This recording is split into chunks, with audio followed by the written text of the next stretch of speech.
बुन्टी अब कतै पनि बस्न नसकेर सबैले हेला गरेर उनलाई एकदम धेरै तनाव भएर नेपाल नै छोडेर विदेशमा गएकी छिन्।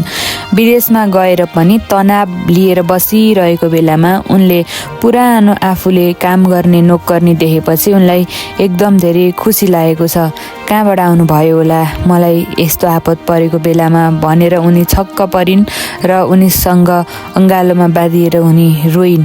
हेर्नुहोस् त कति धेरै पीडा भएको छ। उनलाई कसैले पनि नबुझेर सबैले घरबाट निकालेर एकदम तनाव दिएर नचाहिने आरोप लगाइसकेपछि चाहिँ म त्यो ठाउँमा ठिक छैन रहेछु, मैले जति गल्ती नगर्दाखेरि पनि मलाई यति धेरै आरोप लगाए यिनीहरूले, अब यिनीहरूको वरिपरि बस्न उचित हुँदैन भनेर चाहिँ बुन्टी घरबाट निस्केर हिँडेकी हुन्।